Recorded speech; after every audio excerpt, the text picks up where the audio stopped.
comment perdre le gras du ventre. Comment perdre cette couche qui cache tes abdos. Tu sais qu'ils sont là. Tu le sais, bon sang. Mais ils sont voilés par cette fine ou moins fine couche de gras qui t'embête et qui te pourrit la vie. Parce que tu fais des tonnes et des tonnes d'abdos et tu te tues à la salle sur je ne sais quel mouvement et tu ne vois aucun résultat. Tu ne perds pas le gras qu'il y a sur ton ventre et tu veux absolument le perdre. C'est sans doute la question que je reçois le plus. En ce qui me concerne, ce n'est pas l'endroit où je stocke le plus. D'ailleurs, c'est pour cela que vous pensez que je suis sèche à l'année parce que mes abdos sont assez visibles tout au long de l'année. En revanche, en ce qui concerne les cuisses, les fessiers et voire la petite culotte de cheval, c'est pas la même. Sache avant tout ma gueule qu'il n'est pas possible de cibler une perte de gras comme on le veut.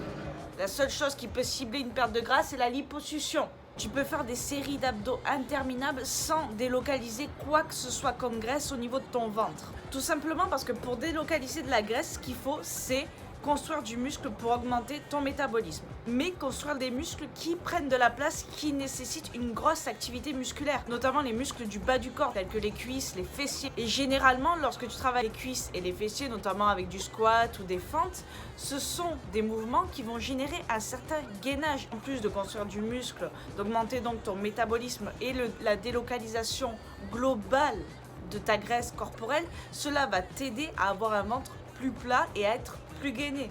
J'avais fait une vidéo justement qui s'appelle le ventre plat, tu voudras des abdos, tu ne feras pas. Je sais, j'étais très forte pour trouver des titres à l'époque, ça l'est moins aujourd'hui. Je te disais justement que faire des exercices d'abdos ne t'aideront pas à avoir le ventre plat.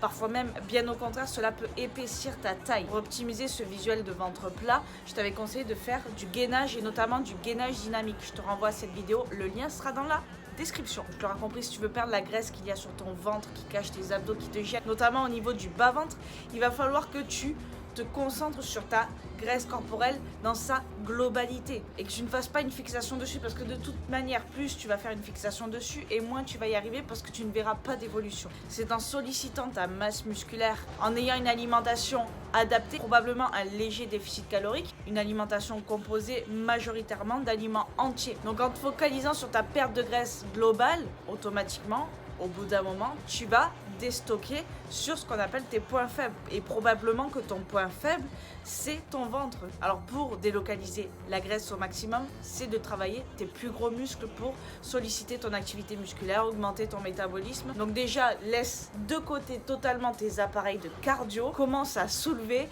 commence à faire des squats, commence à faire des fentes. Commence vraiment à solliciter tes muscles au niveau des jambes, au niveau des cuisses, au niveau des fesses. Commence à travailler ta mobilité, travaille ton tronc, travaille ton gainage. Et tu verras qu'au fur et à mesure, déjà, tu vas avoir le ventre un peu plus plat. Et qu'en étant patiente et patient, tu verras qu'au fur et à mesure, tu vas réussir à perdre du gras au niveau du ventre. Cela est tout à fait possible que ce soit ton point faible ou non. Et même des...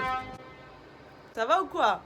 J'espère que cette vidéo t'aura aidé, que tu vas arrêter de faire une fixation sur ton ventre, que tu vas plutôt te concentrer sur les mouvements les plus importants pour construire du muscle et donc favoriser la délocalisation de ton gras. Tu ne peux pas cibler une perte de gras. Je t'ai dit, la seule solution de cibler une perte de gras, c'est la liposuction. Chacun fait ce qu'il veut. Mais entre nous, si t'es une machine de guerre, on va pas opter pour cette solution. Et on va plutôt opter pour la solution qui va, en plus de ça, nous garder en bonne santé. Je te dis à bientôt dans une nouvelle vidéo. Good vibes.